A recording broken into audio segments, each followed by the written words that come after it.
ও চিন্তা করছে বেটা সকালবেলায় যাবে ওদের কাছে, ও গেলি তো আর কথা শুনে নেবে, কিন্তু মোহাম্মদ সাল্লাল্লাহু আলাইহি ওয়াসাল্লাম গোটারা থাকবে, তার আগে সকালবেলায় তাদের কাছে যাওয়ার আগে আমরা যাব। ওই রাত্রিবেলা আবু জেহেল ৮-৯টা লোক নিয়েছে, নেওয়ার পরে ওরা বেশ একটা বড় টিম করে আবু জেহেল গোটা 10 লোক নিয়ে গিয়ে ওই তাম্বুর বাপজি কাছে গিয়ে ডাকছে, এই কাসিম দেশের লোক, এই বেরিয়ে এসো, এই মদিনার লোক বেরিয়ে এসো। বেরিয়ে আসলে সবাইকে ডাকলে, ডেকে বলছে, ভাই তোমরা আমাকে চিনো? বলে না তো। বলে আমি হচ্ছি মক্কার বড় নেতা, আমার নাম আবু জাহাল। ও তো আবু জাহেল বলছে না, বলছে আমর ইবনে হিশাম, আমি হিশামের বেটা আমর। আমাকে লোকেরা জ্ঞানীগুলি লেগে আবুল হিকাম বলে ডাকে, জ্ঞানীগুলি বুদ্ধিজীবীর বাপ বলে। ডাক দিয়ে বলে, ভাই কি হলো এত রাত্রিতে আমাদেরকে ডাকলে কেন? বলে ভাই ওই দেখো একটা তাম্বু দেখতে পাচ্ছ? বলে হ্যাঁ। বলে তাম্বুতে বাতি জ্বলছে? বলে হ্যাঁ। বলে তাম্বুর ভিতরে মক্কার সবচেয়ে বড় একটা পাগল ভরা আছে। বলুন আস্তাগফিরুল্লাহ। কে ভরা আছে তাম্বুতে? রাসূলুল্লাহ। ই বেঈমান, যার ঈমান থাকবে না তারা রাসূলুল্লাহকে যেমন তেমন কথা বলে ফেলবে। ই আবু জেহেল বলছে ও মক্কার সবচেয়ে বড় পাগলা। এই ভাই আমি তোমাদেরকে ভালোবাসি তাই বারণ করছি, তোমরা যেন খবরদার ওই পাগলের কাছে যায় না রাতে। এরা তো রাতে আসলে যাবে না। সকালবেলা তোমরা রাতে না গেলে সকালবেলা তোমাদের তাম্বুতে পাগল আসবে। কথা বলা টেকনিক্যাল দেখে, কায়দা করে আগেই বলে দিছি। সকালবেলা আসবে, আর তোমরা যদি তার কথা যদি না শোনো তাহলে ওই পাগলার কাছে অনেক পাথর ভরা আছে, ওই পাথর দিয়ে মাঝে মেরে শেষ করে দিবে ওর কথা না শুনলে। ও একটা কি ধরনের একটা নতুন কথা বুঝে বেড়াইছে। ভাই আমরা তোমাদেরকে ভালোবাসি মদিনার লোককে, তাই খারাপ জিনিস থেকে তোমাদেরকে সতর্ক করে দিলাম, সাবধান করে দিলাম। বলে ভাই ঠিক আছে যাও, অসুবিধা নেই। 50টা লোক কি বারণ করলো ভাই?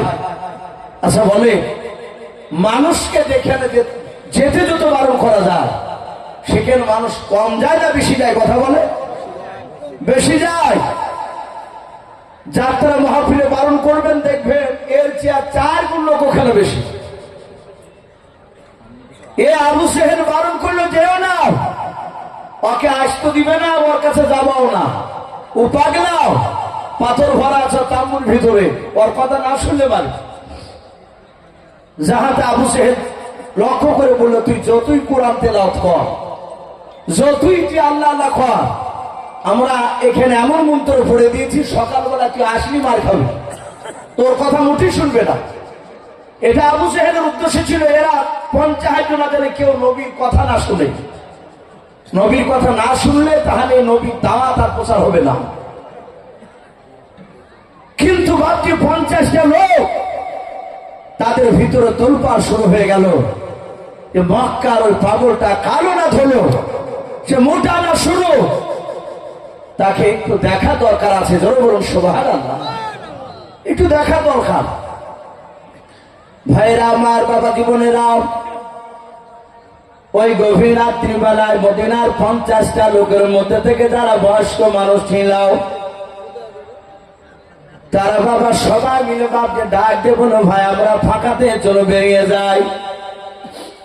ওই তাম্বুরগুলোর ভিতর থেকে বাপজি বেরিয়ে গিয়ে ফাঁকা ময়দানে তারা সবাই মিলে বাপজি বসে তারা একটা মিটিং শুরু করে দিল। মদিনার বয়স্ক লোকেরা ডাক দেব লোক, যুবকেরা আমাদেরকে মক্কার বড় নেতা আবু জেহেল বলেছে ওই তাম্বুর ভিতরে নাকি পাগল ভরা আছে। সবাই মিলে বলে হ্যাঁ আমাদের তাম্বু তো একই কথা বলেছে। ডাকে দিয়ে বললো, ভাই ও বয়স্ক লোকেরা তোমরা কি পাগলটাকে দেখেছো? কেউ বলে নাও। যুবকদেরকে বয়স্ক লোকেরা ডেকে বলো, বাবা তোমরা কেউ কি পাগলটাকে দেখেছো? বলে নাও। যুবকেরা বলেছিল, চাচা আমরা জীবনে আজকে প্রথম এসেছে মক্কা নগরে, তাম্বুটাকে আছি, সকালবেলা কাবা তওয়াফ করে বাড়ি চলে যাব। ওই পাগলটাকে আমরা দেখি না, আজ নাম শুনলাম। বয়স্ক লোকেরা ডাক দিয়ে বলেছিল, বাবা মক্কার বড় নেতা বলেছে রাত্রিবেলা আমরা তার কাছে না গেলে সকালবেলা নাকি পাগলটা আমাদের কাছে আসবে। ওরে যুবকেরা শুনে না, রাত্রিবেলায় তোমরা এক নাই দুই নাই 10টা যুবক তোমরা দাঁড়িয়ে যাও, কারা যাবো বলো? ওই যুবকরা 10 জনা হাত উঁচু করে বলেছিল চাচা আমরা যাব। বলে কি করতে হবে বলুন? বলে বাবা চুপি চুপি তোমরা পা ফেলে ফেলে তোমরা চলে যাও, এমন ভাবে পা ফেলে বাজানো পায়ের আওয়াজ ওই পাগলটা যেন শুনতে না পায়। ওরে আমার যুবক বাবারাও, ওই পাগলের তাম্বুর চারিদিকে গিয়ে তোমরা উকি মেরে দেখে এসো ওই লোকটা প্রকৃতি পাগলকে নাও। যদি পাগল হয় তাহলে আগামীকাল সকালবেলায় ওই পাগলকে আমাদের তাম্বুতে আসতে দেব না। এই যুবক রেডি হয়ে যাও। 10টা যুবক বাপজি তারা রেডি হয়ে গেল।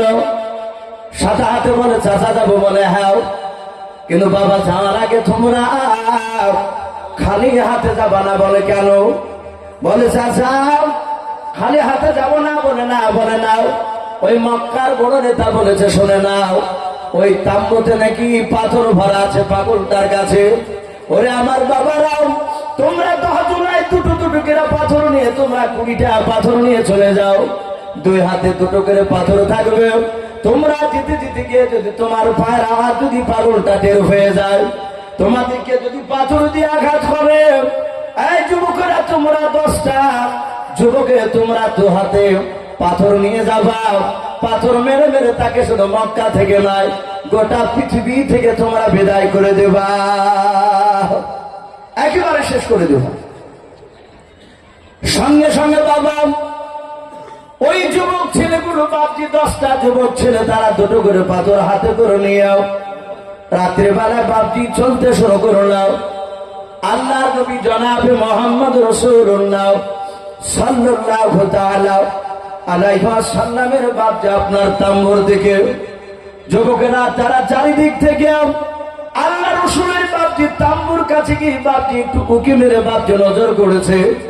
আল্লাহর নবীর চেহারার দিকে বাপজি তাদের নজরটা পড়ে গেল। যুবকেরা তারা নবীর চেহারা দেখে বাপজি তারা আশ্চর্য হয়ে গেল। তারা অন্য ভাইকে তারা আসতে করে বলছেন ভাই রে, এই লোকটা মক্কার কোন পাগল হতে পারে না। জোরে বলুন সুবহানাল্লাহ। বলে এই তো পাগল নয়, পাগল হলে তার চুলগুলো এলোমেলো হয়ে থাকতো, তার দাড়িগুলো উস্কো খুস্কো হয়ে থাকতো, তার পোশাকগুলো ময়লা যুক্ত থাকতো। ভাই একটু তাকিয়ে দেখ, তার চুলের কত সুন্দর কাঠি, তার দাড়িগুলো দেখ, এই জান ঠান্ডা হয়ে যাচ্ছে তার চেহারার দিকে। যে জোরে বলুন সুবহানাল্লাহ। এরা চেহারা দেখে অবাক। আল্লাহ রাসূল ওই সময় আল্লাহর কাছে কাঁদছিল, গো মালিক সকালবেলায় আমি তোমার বান্দাদের কাছে যাবো কলমার দাওয়াত নিয়ে। ও আল্লাহ তুমি এদেরকে তুমি আমার এমন ভাষা বের করে নিও যেন আমার কথাগুলো যেন হেদায়েতপূর্ণ হয়। হেদায়েতের মালিক কে? আমার আল্লাহ। আমার তাবলীগ জামাতের ভাইয়েরা তাবলীগ জামাতে যায়, মসজিদে বাপজি আসর নামাজ পড়ে একটা মানুষকে বলে যে ভাই আপনি দোয়া তুলতে থাকো, আপনি দোয়া করুন। আর কিছু লোক নিয়ে বাপজি বেরিয়ে যায়, মসজিদের দরজায় দাঁড়িয়ে হাত তুলে দোয়া করে, আল্লাহ আমাদের কোনো কিছু করার নেই, তুমি আহু আলা কুল্লি শাইইন কদির, তুমি সর্বশক্তিমান। ওকে মহল্লা আমাদের এমন কোন যোগ্যতা নেই সেই কথাতে মানুষ তাসির হবে, আমাদের কথাতে ছুটে আসবে। ওকে মহল্লা আমরা তো তোমার নালায়েক বান্দা, আমরা তোমার গুনাহগার বান্দা, কিন্তু আমরা বাড়ি থেকে এসেছি তোমার পথ হারা মানুষদের কাছে একটু কলমার কথা পৌঁছানোর জন্য, নামাজের কথা বলার জন্য। ওগা আল্লাহ মহল্লায় যাচ্ছে, তুমি গোটা মহল্লাকে নামাজি বানিয়ে দিও। বলুন আল্লাহ হবে দোয়া করে না? আমি যখন সাথে তাবলীগ ভাইদের সাথে দোয়া হয় একটু ভাবতে গেলে সত্যি কান্না বেরিয়ে আসে। এইরকম কাদা আমার রসুলও কেঁদেছিলেন, আমার রসুল কাঁদছিলেন।